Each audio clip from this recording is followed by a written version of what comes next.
Operation सिंदूर की सफलता के बाद आज फिर से सुरक्षा से जुड़ी कैबिनेट कमेटी यानी सीसीएस की अहम बैठक होने जा रही है। अब से थोड़ी देर में सीसीएस की बैठक होने वाली है। जानकारी के मुताबिक ये बैठक हाल ही में पहलगाम आतंकी हमले और उसका बदला लेने के लिए लॉन्च किए गए ऑपरेशन सिंदूर के तहत चल रहे सुरक्षा अभियानों की समीक्षा के लिए बुलाई गई है। इस बैठक में केंद्रीय गृह मंत्री अमित शाह, रक्षा मंत्री राजनाथ सिंह के अलावा वरिष्ठ सुरक्षा और खुफिया एजेंसियों के अधिकारी शामिल होंगे। सूत्रों के मुताबिक बैठक में आतंकवाद के खिलाफ चल रही कार्रवाई की प्रगति, खुफिया जानकारी की स्थिति, सेना और अर्धसैनिक बलों की तैनाती और भविष्य की रणनीति पर चर्चा हो सकती है। पहलगाम आतंकी हमले के बाद जब आतंक और उसके आकाओं को जवाब देने की प्लानिंग चल रही थी, उस समय भी ये बैठक हुई थी जिसमें पीएम के अलावा रक्षा मंत्री और सुरक्षा से जुड़े कई बड़े अधिकारी शामिल हुए थे। तो अब से थोड़ी देर में सीसीएस की बैठक होगी। इस बैठक में आगे की रणनीति पर चर्चा होगी,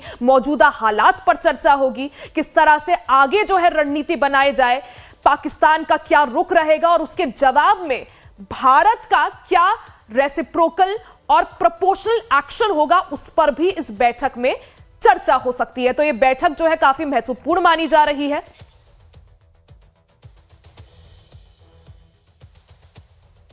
वहीं ऑपरेशन सिंदूर की कामयाबी के बाद आज मोदी मंत्रिमंडल की एक अहम बैठक होने जा रही है।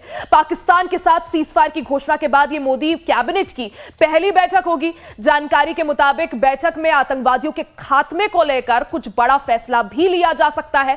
केंद्र की मोदी सरकार की ओर से आतंकवादियों के खात्मे के लिए लगातार बड़े फैसले लिए जा रहे हैं। सरकार की ओर से सेना को खुली छूट दी गई है कि वो हालात के मुताबिक एक्शन ले सकते हैं। इससे पहले प्रधानमंत्री मोदी ने सोमवार शाम को अपने संबोधन में यह साफ कर दिया कि आतंक के खिलाफ भारत का ऑपरेशन जारी रहेगा। पीएम मोदी ने साफ कहा है कि आतंक और बातचीत एक साथ नहीं चलेगी, पानी और खून एक साथ नहीं बहेगा।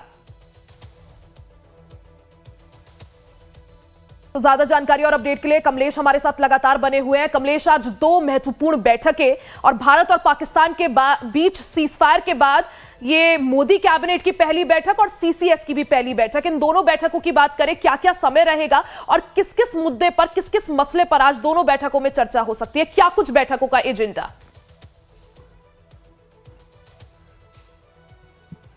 देखिए भाई, कैबिनेट की बैठक का एजेंडा पहले मीडिया में सर्कुलेट नहीं किया जाता। हाँ, ये बात जरूर है कि आज सीसीएस की बैठक शुरू हो गई है और कैबिनेट की बैठक से ठीक पहले 11 बजे सीसीएस की बैठक होगी और सीसीएस की बैठक 11:30 बजे तक चलेगी। उसके बाद कैबिनेट की बैठक चलेगी।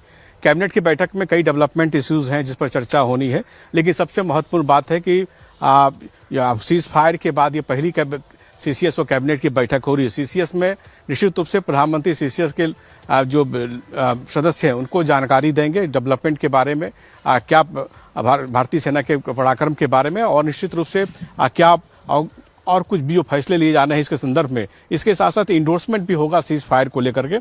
और सबसे बड़ी बात, जब कैबिनेट की बैठक होगी तो प्रधानमंत्री अपनी ओर से पूरी कैबिनेट को भी इस सीज फायर के बारे में और पराक्रम के बारे में ऑपरेशन सिंदूर के बारे में कैबिनेट के सहयोगियों को जानकारी देंगे और हो सकता है कि एक प्रस्ताव भी पारित किया जाए सेना के लिए, सेना का मनोबल बढ़ाने के लिए, सेना के समर्थन में एक प्रस्ताव भी पारित किया जाए।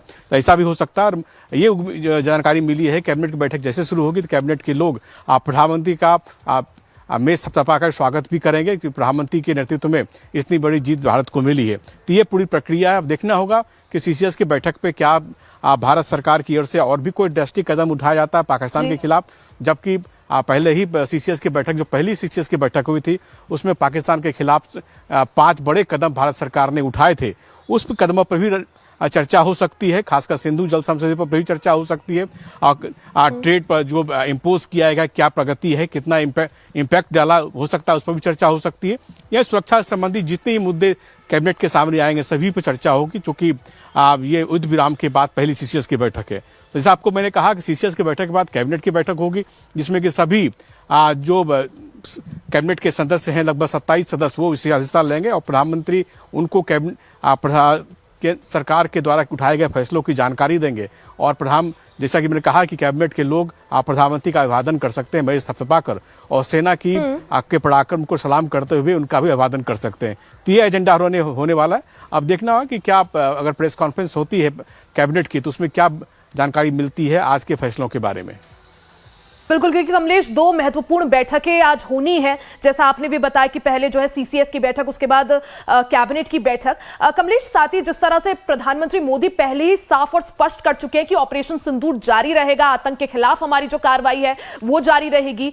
एक साथ आतंक और बातचीत जो है एक ही टेबल पर नहीं हो सकते, पानी और खून एक साथ नहीं बह सकता, समझा जा सकता है ये दोनों ही बैठकें आज काफी ज्यादा महत्वपूर्ण होंगी। लेकिन वहीं दूसरी तरफ अगर विपक्ष की बात करें कमलेश, क्योंकि विपक्ष लगातार संसद के विशेष सत्र की मांग कर रहा है, आज की जब मोदी कैबिनेट की बैठक होगी, क्या इस मांग पर जो विपक्ष उठा रहा है इस पर भी चर्चा हो सकती है? नहीं, देखिए, जो ये पार्लियामेंट का स्पेशल सेशन बुलाने की मांग जो है वो कैबिनेट कमेटी और पार्लियामेंट्री अफेयर्स तय करता, और आज कैबिनेट कमेटी और पार्लियामेंट्री अफेयर्स की बैठक नहीं है। इस बैठक की अध्यक्षता राजनाथ सिंह करते हैं, इसलिए आज इस पर चर्चा नहीं होनी। जहां तक बात अपने की कि स्पेशल सेशन बुलाने की मांग विपक्ष कर रही है, तो विपक्ष में लगातार एक सुर में विपक्ष नहीं बोल पा रहा। कांग्रेस जरूर डिमांड कर रही थी कि पार्लियामेंट सेशन बुलाया जाए, लेकिन कई ऐसे दल हैं, शरद पवार जैसी पार्टियां, वो खुद का विरोध कर चुके हैं कि राष्ट्रीय सुरक्षा के मसले पर फिलहाल ये बैठक बुलाना उचित नहीं है। आप जब पार्लियामेंट का सेशन जब भी होगा, मानसून सेशन, उस पर आप चर्चा कर सकते हैं। दूसरी बात, जहां तक बात विपक्ष ने सवालिया निशान लगाया, तो देखिए कल लगातार प्रधानमंत्री ने भी और खुद विदेश मंत्रालय में लगातार एक के बाद एक ट्रंप की घोषणा, ट्रंप का जो बड़बोलापन था उसका कह सकते हैं उसको आईना दिखा दिया है। और इसके बाद विदेश मंत्रालय के बयान के बाद कम से कम सब कुछ साफ हो जाना चाहिए कि ट्रंप जो बोल रहे हैं वो सुर्खियों बने रहने के लिए, क्रेडिट लेने के लिए कर रहे हैं। बिल्कुल, भारत का जो स्टांस है इस पूरे विवाद को लेकर, चाहे भारत पाकिस्तान की बात हो या फिर आतंकवाद की बात हो या फिर पीओके की हो, मुझे लगता है वो प्रधानमंत्री नरेंद्र मोदी ने स्पष्ट और साफ शब्दों में सभी के सामने, सभी चाहे देशवासी हो या फिर जब वो आदमपुर पहुंचे तब उन्होंने स्पष्ट कर दिया। कमलेश, इन दोनों ही बैठकों पर नजर रखेगी। आप भी बहुत बहुत शुक्रिया जानकारी के लिए।